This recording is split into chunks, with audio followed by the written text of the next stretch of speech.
Okay students, in the next phase of karyokinesis which is the metaphase, metaphase में हम देखेंगे इस structure को। ठीक है, ये जो 3 पहले स्ट्रक्चर्स थे ये प्रोफेज की चेंजेस थी। अब हम इसको देखेंगे कि मेटाफेज क्यों है। इसको हम मेटाफेज इसलिए कहते हैं क्योंकि क्रोमोसोम्स जो हैं वो अपने आप को सेंटर में अलाइन कर लेते हैं।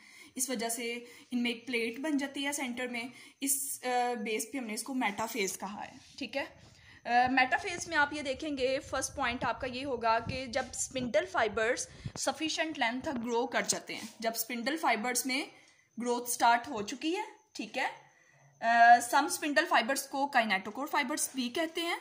ठीक है, क्योंकि वो किसके साथ अटैच होते हैं, काइनेटोकोर ऑफ क्रोमोसोम्स। आपको पता है कि क्रोमोसोम के यहाँ पे सेंट्रोमियर में काइनेटोकोर प्रोटीन होती है। ठीक है, तो स्पिंडल फाइबर्स इसके साथ अटैच होते हैं। तो कुछ स्पिंडल फाइबर्स को काइनेटोकोर फाइबर्स कहते हैं और वो किसके साथ जाके अटैच होते हैं, काइनेटोकोर ऑफ क्रोमोसोम के साथ। Next point is 2 kinetochore fibres from each pole attach with each chromosome. 2 kinetochore fibres जो हैं वो पोल से आएंगे और किसके साथ अटैच होंगे, क्रोमोसोम के साथ। वो अपने आप को इक्वेटर में अरेंज कर लेंगे और उस अरेंजमेंट को मेटाफेज प्लेट कहते हैं। और इसमें हम ये डिस्कस करेंगे कि नॉन काइनेटोकोर जो होते हैं वो अटैच होते हैं विद ईच अदर, वो एक दूसरे के साथ ही अटैच हो जाते हैं। अब हम स्ट्रक्चर में से देखते हैं इसको क्लियरली। ये आपको मेटाफेज स्टेज दिखाई गई है। इसमें हमने देखा कि सेंट्रियूल्स पोल पे आ चुके हैं। ठीक है, अब वो स्पिंडल फाइबर्स को जनरेट कर रहे हैं, ये जो थ्रेड लाइक स्ट्रक्चर निकल रहा है। अब स्पिंडल फाइबर जो हैं ये जो कुछ जो हैं वो सफिशिएंट लेंथ तक जाएंगे। ठीक है, वो जाके क्रोमोसोम्स के साथ अटैच होंगे।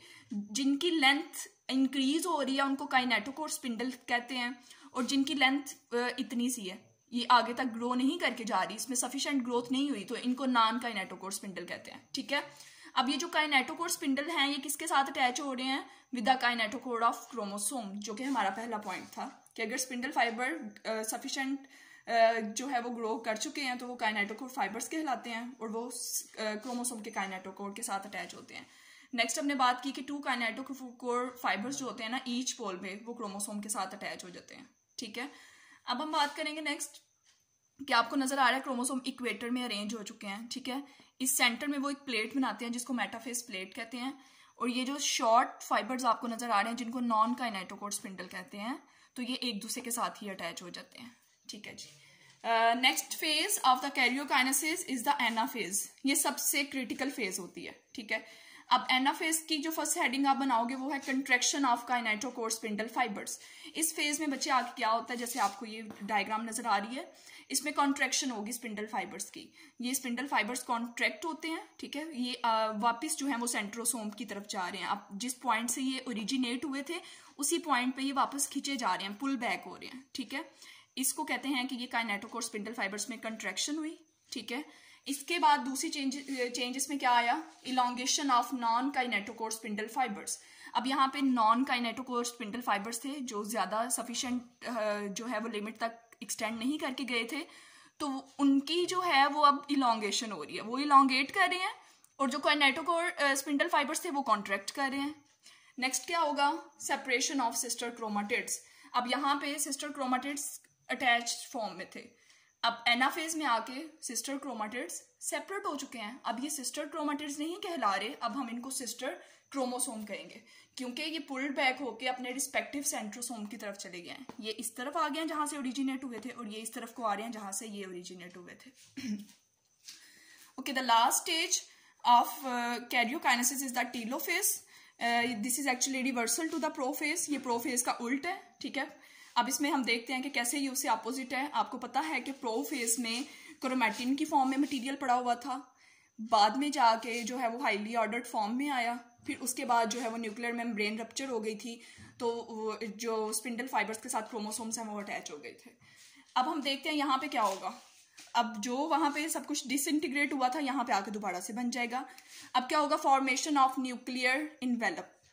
अब यहाँ पे न्यूक्लियर इनवेलप दोबारा बन जाएगा, जैसे कि आपको ये नजर आ रहा है। अब हाफ जेनेटिक मटेरियल इस साइड पे चला गया, हाफ इस साइड पे चला गया। ठीक है, अब ये फर्दर डिवाइड करके 2 डॉटर सेल्स बना देगा। अब जब हाफ मटेरियल इस साइड पे है, हाफ इस साइड पे है, तो किस चीज की फॉर्मेशन हुई है, न्यूक्लियर इनवेलप की। ठीक है, न्यूक्लियस को जो इनवेलप कवर करता है उसकी फॉर्मेशन हो गई है। ठीक है, जब ये सेपरेट होकर साइड्स पे चले गए तो अब यहाँ पे न्यूक्लियर इनवेलप बन गया। Now the each set of separated chromosomes are covered by the nuclear envelope. अब जो सेपरेट हो गए थे क्रोमोसोम्स उनको न्यूक्लियर इन्वेलप ने रैप कर लिया। Second is the डीकंडेंसेशन of chromosomes. अब क्रोमोसोम्स हाईली ऑर्डर्ड फॉर्म से दोबारा जो है वो लूज शीट की फॉर्म में चले जाएंगे जिसको क्रोमैटिन कहते हैं। Chromosomes highly ordered form structure में थे, ठीक है, अभी तक, फिर दोबारा से वो अनफोल्ड हो गए और ये क्रोमैटिन की फॉर्म में फिर से आ गए जैसे कि स्टार्ट में थे, स्टार्टिंग पोजीशन पे थे। इसी वजह से हम टीलोफेज को प्रोफेज का रिवर्सल कहते हैं, ठीक है, क्योंकि प्रोफेज में डिसइंटीग्रेट हो रही थी जो न्यूक्लियर इन्वेलप है और यहाँ पे फॉर्मेशन हो रही है न्यूक्लियर इन्वेलप की। वहां पे प्रोफेज में जो है वो क्रोमोसोम्स पहले लूजली फॉर्म में पड़े थे क्रोमैटिन मटेरियल की फॉर्म में, और बाद में वो कन्वर्ट हो गए थे हाईली ऑर्डर्ड स्ट्रक्चर में। अब यहाँ पे हाईली ऑर्डर्ड स्ट्रक्चर से वो दोबारा क्रोमैटिन की फॉर्म में आ जाएंगे, ठीक है। तो यहाँ पे आपको जैसे कि नजर आ रहा है ये टीलोफेज है, टीलोफेज में न्यूक्लियर इन्वेलप बना, ये दोनों सेपरेशन हो गई। यहाँ पे क्या होता है, ग्रुप बन रहा है आहिस्ता आहिस्ता, फिर ये सेपरेट हो जाते हैं क्योंकि यहाँ पे न्यू सेल मेम्ब्रेन बन गई है यहाँ पे आके। अब ये 2 डॉटर सेल्स बन गए।